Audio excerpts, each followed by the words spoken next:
Here's a harsh truth nobody talks about and very few people realize. Did you know that after the age of 30, your body starts to lose muscle? Not just a little bit, but enough to change how you move, how you feel, and eventually how you live. This silent process is called sarcopenia, and if we ignore it, it doesn't only steal our strength, but it also steals our freedom.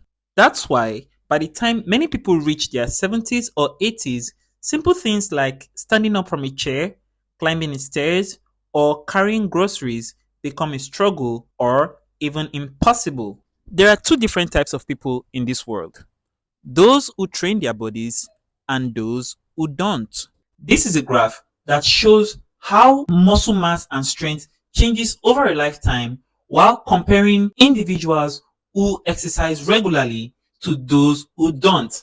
And I can tell you this for sure, the difference is clear. At first, the difference is invincible, but year after year, the gap begins to widen.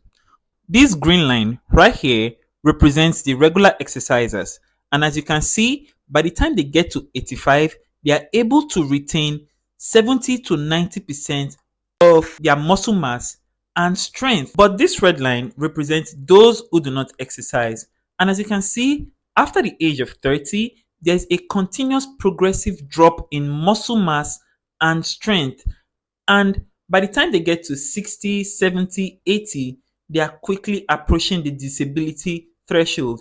This is where they cannot move without support, and the movement from one place to another becomes a real struggle. But what if you can change that feature right now? I mean, really slow down or even reverse the effects of muscle loss and strength as you age?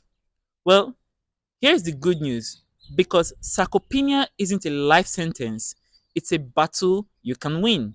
You see, the training you do in your 30s, 40s, 50s, and even your 60s is the key to being strong, mobile, and fully capable well into your 80s. You don't need to be an athlete, you don't need to spend hours in the gym. What you do need is a plan, a commitment, and the right kind of training. So, what kind of exercise do you need exactly?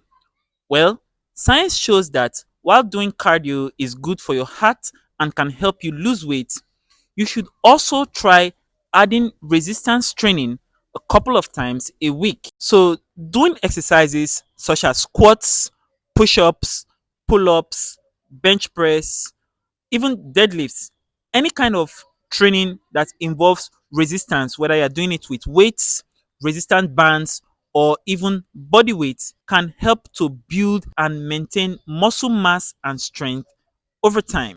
You just need to make sure that you're challenging yourself and training harder than last time, even if it's just 1% better each week. You also need to pay attention to the kinds of food that you eat. You see, nutrition plays a key role in building muscle and maintaining them over time.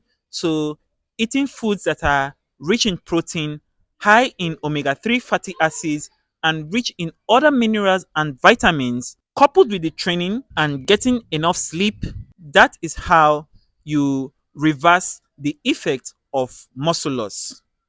Thank you for watching, and I'll see you in the next one. Peace.